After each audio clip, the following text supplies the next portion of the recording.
القاهرة في أبريل من عام 2016. قمة مصرية سعودية تجمع العاهل سلمان بن عبد العزيز والرئيس عبد الفتاح السيسي. عما قليل سيعلن العاهل السعودي عن إحدى أعظم مشاريع ربط العرب بالعرب. أكثر المتفائلين لم يتوقع أكثر من اتفاقات تجارية أو تعهدات سياسية بقمة سلمان السيسي، إلا أن الإعلان الصادم أعطى للقمة زخمها الأكبر وتركها مفتوحة على حلم سعودي مصري طال انتظاره، بعد أن رفضه الرئيس المصري الراحل محمد حسني مبارك قبل عقود. القاهرة والرياض اتفقتا على بناء جسر بري ضخم لا يربط مصر بالسعودية وحسب، وإنما يعيد صلة رحم أرضية انقطعت بين العرب منذ قيام إسرائيل، ويختصر المسافات ويزيد غلة الاقتصاد ويربط آسيا بأفريقيا. السيسي زاد على إعلان الملك سلمان ليعطي المشروع الجنين اسما قبل مولده، سيكون اسم وليد الرياض والقاهرة: جسر سلمان بن عبد العزيز. جسر الملك سلمان بن عبد العزيز.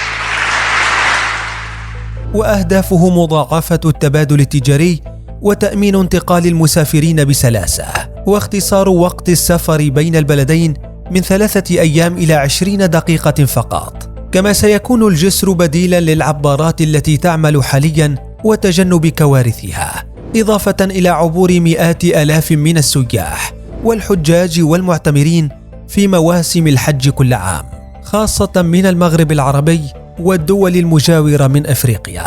وفي المقلب الآخر هناك، على بعد بعض كيلومترات، لم يكن الفرح ذاته، فإسرائيل جن جنونها والأردن لم يستطع كظم غيظه. وإن اختلفت الأسباب بين تل أبيب التي رأته إعلان حرب وعمان التي تعتقد أن الجسر سيؤثر بشكل سلبي على الممر البحري الاستراتيجي في مضيق تيران، إلا أن المشروع ما زال لم يرى النور حتى اليوم، ليس بسبب هذا ولا ذاك، بل تنوعت الأسباب بين هندسية وجيوسياسية وحتى بيئية. فما هو جسر سلمان؟ ولماذا ما زال جنينا لا يحمل إلا اسمه، بعد أن كان متوقعا أن يحمل خلال بضع سنين من الإعلان عنه آلاف المسافرين والبضائع والأحلام العربية؟ وهل سيرى هذا الجسر النور قريبا؟ خاصة بعد كشف رئيس شركة مترو جدة أواسط عام 2021 إعادة طرح مشروع جسر الملك سلمان مجددا بعد إدخال تعديلات عليه. إليكم قصة الجسر الذي أرعب إسرائيل قبل أن يولد. مبارك عدو الجسر. لطالما فكر السعوديون والمصريون بمشروع جسر بري يربط بين شمال غرب السعودية في منطقة تبوك الواقعة على البحر الأحمر بمحافظة جنوب سيناء في شمال شرق مصر، ويمر بمدينة شرم الشيخ المصرية، ما يسمح بمرور السيارات إضافة لسكة قطار لنقل البضائع والركاب. فكانت الإرهاصات الأولى للفكرة عام 1988 عندما طرح باحثون سعوديون الفكرة عبر وسائل الإعلام، إلا أن الرد المصري جاء فاترا عبر الصحف أيضا من دون وجود أي تصريحات رسمية من البلدين.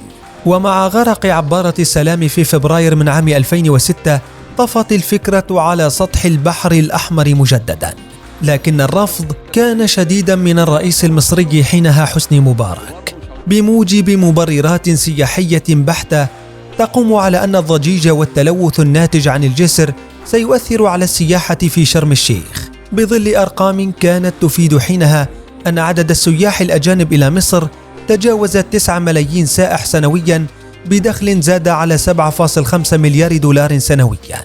فيما ذهبت تقارير إعلامية أخرى أن مرد رفض مبارك كان خشيته على تأثر اتفاقية كامب ديفيد بين مصر وإسرائيل الرافضة للمشروع، خاصة بعد اتضاح الأهداف والأبعاد الاستراتيجية للمشروع الذي لم يكن مقتصرا على الشق الاقتصادي والمنافع التجارية. المليارات تطفو على البحر. مع حلول عام 2016 كان الإعلان المفاجئ من الملك سلمان والسيسي عن إطلاق الجسر، ثم تتالت المعلومات تباعا حول جسر الملك سلمان العملاق الذي سيصل طوله إلى حوالي 50 كيلومتر بجانب الممرات الخاصة بالسيارات والشاحنات، وسيحمل الجسر سكة قطار شحن.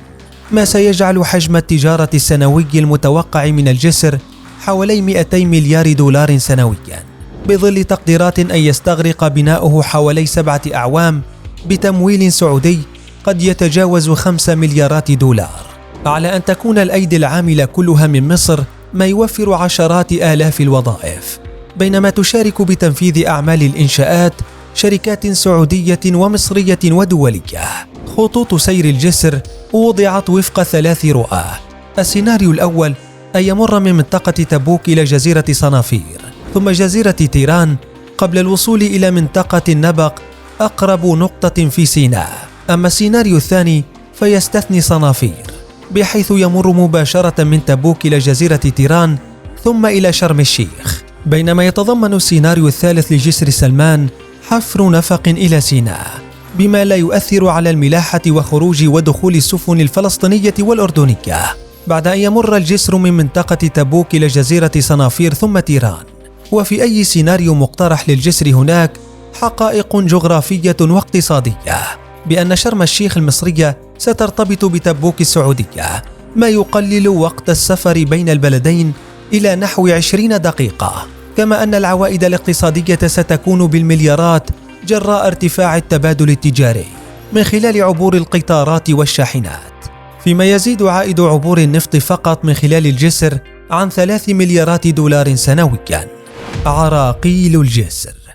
رغم أن أهمية جسر سلمان تماثل لحد كبير أهمية قناة السويس من حيث سهولة مرور حركة التجارة للمشروعات الصناعية بين الشرق والغرب، إلا أن عراقيلا كثيرة ما زالت تحول دون ولادة الجسر، بينها صعوبة تنفيذ المشروع نظرا لعدم صلاحية الحديد المتاح حاليا لمثل هذا الإنشاء الضخم، لطول المسافة الصافية بين خطي الشاطئ والمقدرة ب5.7 كيلومتر، فيما سيتم تشييد دعامتي هذا الكوبري تحت سطح البحر ب25 متر على الأقل، ما يعني أن المسافة بين الدعامتين سيكون نحو 3.4 كيلومتر، ما يعتبر تحديا هندسيا خارج المعرفة الهندسية في الوقت الحالي.